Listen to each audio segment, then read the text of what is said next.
Nos enfrentamos a una segunda mitad del año en cuanto a mercados con una clarísima visión alcista. Los inversores ven el entorno macroeconómico y digamos que ignoran los riesgos, miran las oportunidades. Los resultados empresariales no han sido malos y desde luego la política monetaria está en el centro de la atención de los inversores. Esa es la clave al final. Para hablar de todo ello tenemos aquí a mi buen amigo Gustavo Martínez. ¿Cómo estás, Gustavo? Muy bien. Un gusto que estés aquí como siempre en tu casa. Gracias. Muy bien. Oye, vamos a hablar un poco de todo esto, porque estamos teniendo aquí elecciones, ¿no? Estamos viendo una oleada de socialismo por todos lados, ¿no? Y el mercado parece como ignorar los riesgos de la acumulación de deuda, el aumento de los déficits, etcétera.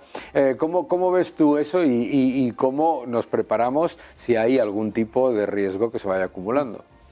Bueno, el mercado, no todo el mercado, Daniel, porque el oro está en máximos. Ya, o sea, claro. El oro es un termómetro contra la potencial inflación que nos viene, ¿no? Yo creo que hay una parte del mercado que sí que descuenta que el mundo tiene que funcionar con represión financiera, y esto es inflación por encima de tipos de interés y además una inflación estructural que se antoja más elevada de lo que el Banco Central Europeo persigue como objetivo de la inflación, que es ese famoso 2% inexistente, ¿no? Claro. Porque no va a pasar, ¿no? Eso no va a pasar.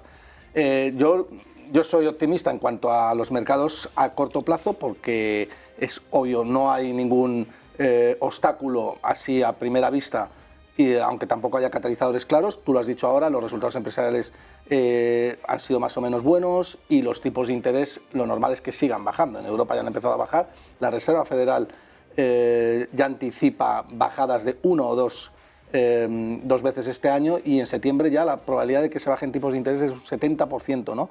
Entonces esto es bueno para los mercados, que son muy cortoplacistas, muy intervencionistas, a favor de la intervención, ¿no? Sobre todo los tipos de interés, y al medio o largo plazo pues sí que veremos correcciones fuertes y duras, ¿no? Y ajustes importantes, ¿no? Claro, porque el mercado ahora mismo lo que está descontando es que entre el exceso monetario del pasado y el exceso fiscal actual, lo que va a venir en el futuro va a ser mayor intervención monetaria, y eso al final pues eleva los múltiplos a los que cotizan las acciones, etcétera. Hablabas hace un momento del oro, el oro a máximos, y los bonos, sin embargo, tienen un año bastante malo después de 2 años también bastante malos, ¿no? Ahí nos están diciendo algo, ¿verdad? Ahí nos están contando que nadie se cree eso de que la inflación va a bajar rápidamente. Bueno, yo creo que los bonos están haciendo lo mismo que el oro, ¿no? Están descontando que efectivamente la inflación no va a bajar rápidamente y que como mínimo estructuralmente va a ser más elevada de lo que la Reserva Federal nos dice. Yo hablo de la Reserva Federal como único banco central, Daniel. Claro. El resto pues ya vemos que son sucedáneos, ¿no? O sucursales. Sí. Entonces yo creo que el dólar sigue siendo la divisa por excelencia. Efectivamente no va a haber nunca una desdolarización, al menos en lo que yo esté vivo, yo creo. Pero es obvio que cada vez aquellos que decidan tener dólares y ahorrar en dólares pues se van a empobrecer más rápidamente, ¿no? Yo calculo que a un ritmo de un 3% anual. Esto es prácticamente perder el 50% del poder adquisitivo en 20 años, ¿no? Sí. Entonces, el oro obviamente lo descuenta, y la renta fija, que va siempre por delante del mercado, no como el mainstream piensa, dice, no, es que a ver cuando rebaja los tipos de interés de la FED. Mira, es la letra del Tesoro a 3 meses la que te está diciendo dónde la Reserva Federal va a colocar los tipos de interés, porque al final la Reserva Federal son 19 personas que se plegan a lo que dice el mercado, que es realmente quien te ha hecho el research ya por adelantado, ¿no? Entonces, es obvio que, fíjate que estamos en una coyuntura un poco extraña, en tanto en cuanto todas las bolsas están en máximos históricos, es decir, el apetito por el riesgo está en máximos históricos, pero es que la aversión por el riesgo reflejada por el oro y la renta fija, estando los bonos en mínimos, o como tú bien has dicho, 2 años malos, que no suben de precio, pero el oro en máximos históricos también, es decir, la aversión por el riesgo también en máximos históricos. Claro. Hay una partida de ajedrez que es claramente, bueno, es una partida bastante difícil de dilucidar, pero yo creo que al final la renta fija y el oro van a llevar razón. Sí. La renta variable, pues mira, no pasa nada porque las 4 compañías que tiran del Standard & Poor's 500 corrijan, van a seguir siendo grandes compañías, pero es obvio que a los múltiplos a los que cotiza el Standard & Poor's 500 es una exageración, ¿no? Claro, lo que está haciendo el mercado y lo que te está poniendo encima de la mesa es que tienes un entorno en el que la pérdida del poder adquisitivo de la moneda va a continuar y al aumentar la pérdida de poder adquisitivo está también elevándose los múltiplos a los que se van a cotizar las acciones. Pero me parece interesante lo que acabas de comentar sobre el oro y sobre el dólar, porque lo que realmente estamos viendo es una destrucción monetaria en toda regla, en todo el mercado, ¿no? Sí. Claro, el dólar se mantiene relativamente fuerte con respecto al resto de las monedas, pero claro, el dólar pierde poder adquisitivo con respecto a sí mismo. Y lo que vemos en los distintos entornos es que los datos macroeconómicos agregados son relativamente positivos porque el titular suena bien, pero el descontento aumenta, ¿no? Hace poco estábamos comentando en este programa, por ejemplo, el dato de lo que es el índice de miseria. El índice de miseria que está subiendo en los países desarrollados y que en España se sitúa a máximos con respecto a la zona euro.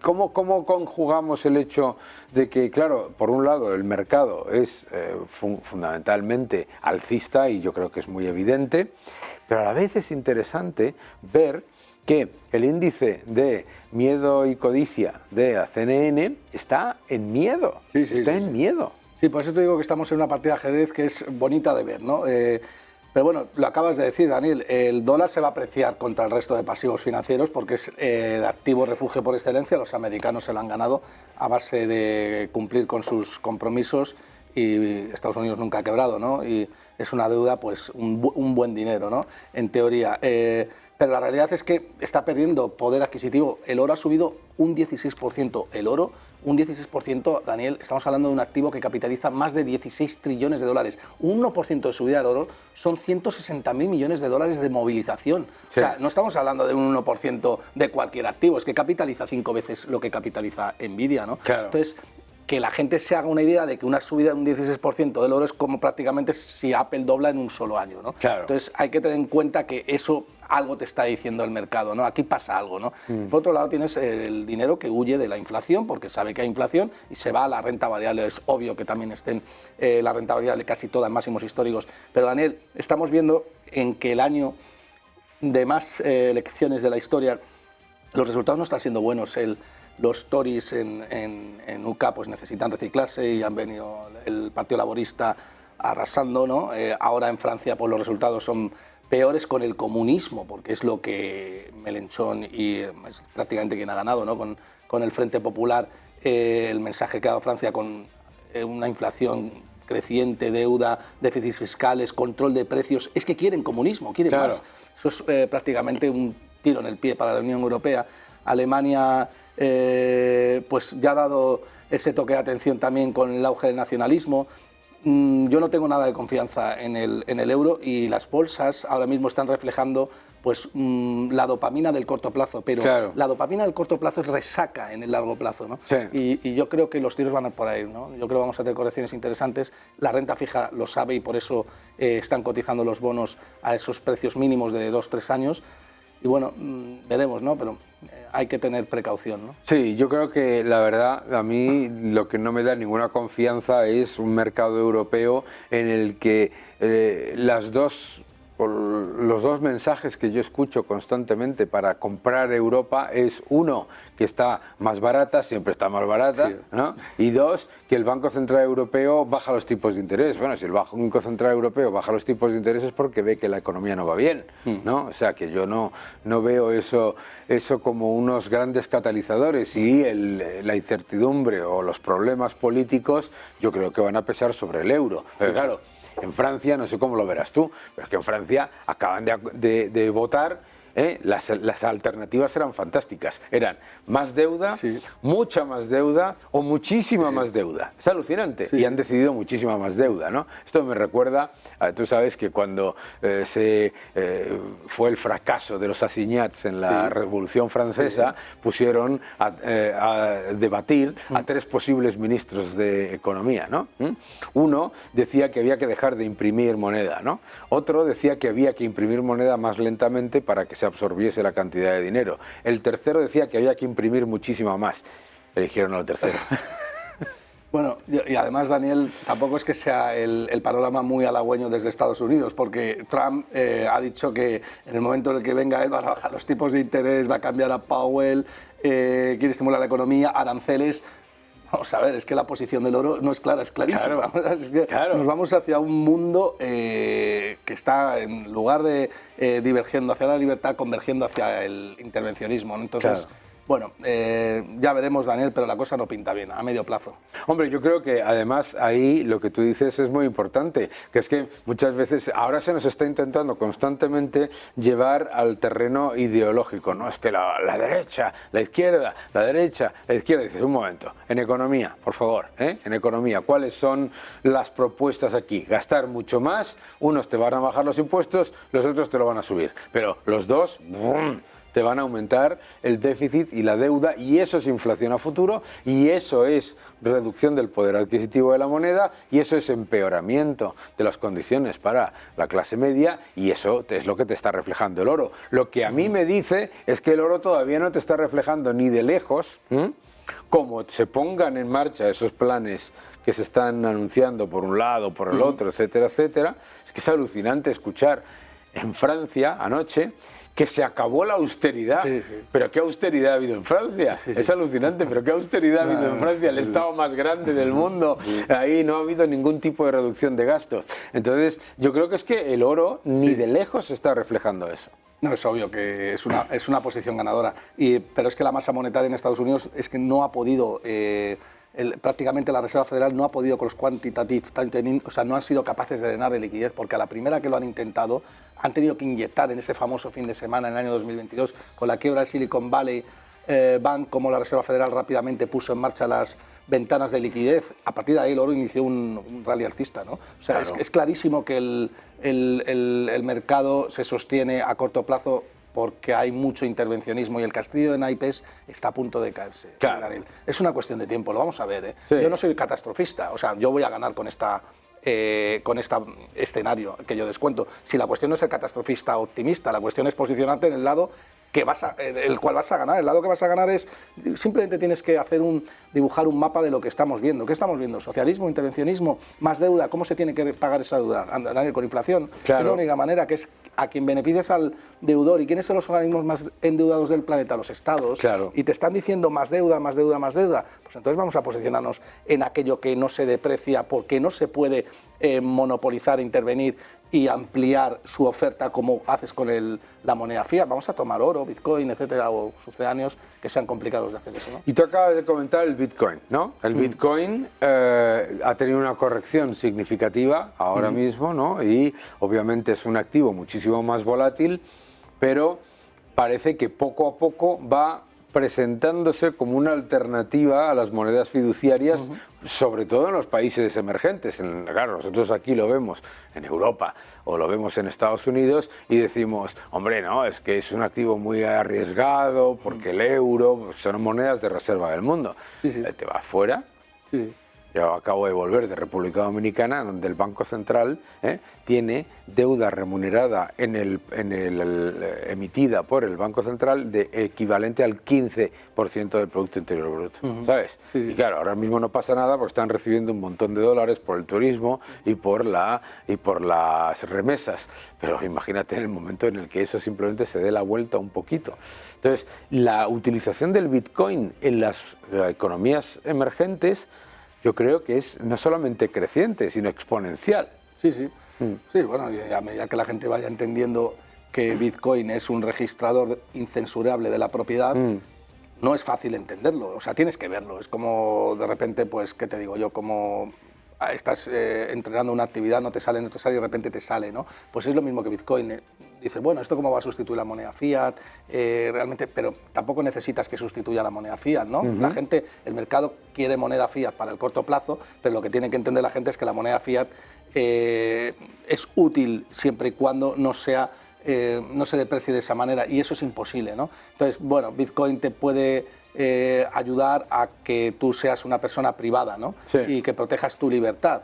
Yo creo que lo más lo más parecido a Bitcoin podría ser tener el cash en efectivo, ¿no? Que nadie sabe que lo tienes y que te lo puedes gastar siempre y cuando no sean grandes cantidades o te pidan o tengan que dar fe sobre ello en cualquier cosa, ¿no? Entonces yo creo que Bitcoin tiene futuro, pero no como la gente piensa, no va a ser un sustituto de la moneda fiat, creo que va a ser un complementario y ni de coña, perdóname la expresión, Daniel, va a ser sustituto del oro. O sea, bueno, claro. Pero mucha gente lo dice, ¿no? Es que la gente, hay como una competición montada en las redes sociales de Bitcoin u oro. No, hombre, no es Bitcoin u oro, es Bitcoin y oro, porque son activos distintos y tiene que entender usted eso, ¿no? No tiene nada que ver, claro, porque eso sí que no lo entiendo. Yo no entiendo por qué se plantea la idea de Bitcoin u oro. Yo creo que es Bitcoin y oro o renta fija y moneda fiduciaria, que al final es lo mismo. Exactamente. Al final es lo mismo. Sí, sí, es lo mismo. Claro, yo creo que eso es normal. Lo que sí que me parece que es importante es la separación del Bitcoin con respecto al resto de las criptomonedas. Hay una grandísima, ya es un activo en sí mismo, ¿no? Sí, sí. Sí, bueno, las criptodivisas están ahí porque tratan de desbancar a Bitcoin, que tiene esa ventaja competitiva de ser tener una oferta completamente rígida y por tanto al llegar el primero, pues ese moat es prácticamente inquebrantable. Sí. El resto de criptodivisas, al tener algo de cotización, están intentando aportar pues alguna cosa, algún elemento diferencial, pues dependiendo de la criptodivisa, pues Monero, por ejemplo, te aporta privacidad, la otra pagar más rápido, lo que sea, ¿no? Intentan competir contra Bitcoin, pero yo creo que al final el resto de criptodivisas van a desaparecer clarísimamente y se va a quedar Bitcoin, que es realmente... Por lo menos la gran mayoría. La gran mayoría. Sí, además...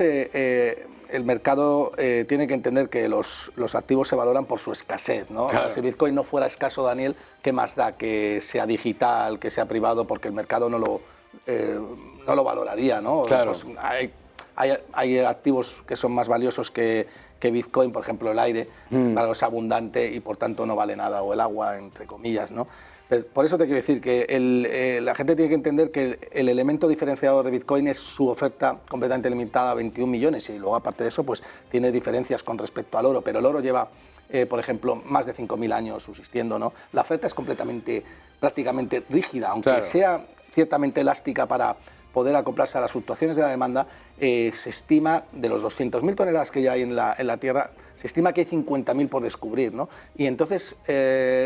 podría ser que la oferta aumentara de oro, pero ya es un poco ficción, ¿no? Hay gente que dice, no, es que puede haber un meteorito que traiga oro, o dentro del océano se puede descubrir oro, ya, bueno, y si mi abuela tuviera ruedas sería una bici, ¿no? Sí. O sea, háblame de cosas que podamos medir de alguna manera, ¿no? Como los analistas tenemos que medir, ¿no? Continuamente, ¿no? Claro, yo creo que además ahí el tema del oro es, primero, que tienes la evidencia empírica cuando hay una crisis o un problema de verdad.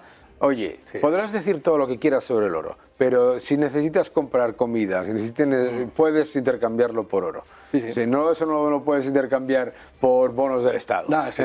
Y yo creo que también la otra parte de eso es, claro, el activo de los bancos centrales se está deteriorando porque, claro, los bonos que atesoran, su precio está cayendo o no está subiendo. Entonces tienen que comprar más oro. Y lo que estamos viendo es una demanda de oro por parte de los bancos centrales absolutamente no vista en años, ¿no? Sobre todo aquellos que quieren competir contra Estados Unidos. Claro, claro. Estados Unidos tiene entre 8.000 y 9.000 toneladas de oro, China tiene 3.000, pero China se ha puesto las pilas y ha entendido que la única manera que tiene de competir contra Estados Unidos es fortaleciendo el balance del Banco Central, no hay otra. Si tú controlas o tienes poder económico sobre tu divisa, es decir, consigues que el mercado confíe en tu divisa y para eso tus pasivos tienen que estar respaldados por activos de alta calidad, entonces podrás competir contra Estados Unidos, porque Estados Unidos es todo confianza, ¿no? ¿Qué pasa China? Pues que en cuanto Estados Unidos quiere, manda el yuan a mínimos históricos, como ha hecho. Estados Unidos ha creado inflación para destruir el resto de divisas mundiales. Claro. Es una de las cosas que hemos visto. O sea, hay una guerra de divisas, las guerras mundiales se libran así ahora. Claro. Y eso es lo que los chinos han percibido con bastante inteligencia y han dicho, pues vamos a fortalecer el Banco Central. Y han comprado 1000 toneladas en un año y pico, ¿no? Efectivamente. Y yo creo que va a seguir. Ahora han parado un poco, pero va a seguir, ¿no? Absolutamente. Hay que protegerse, mis queridos amigos, hay que protegerse para tener una rentabilidad, pero también para combatir la inflación, esa inflación que está aumentando.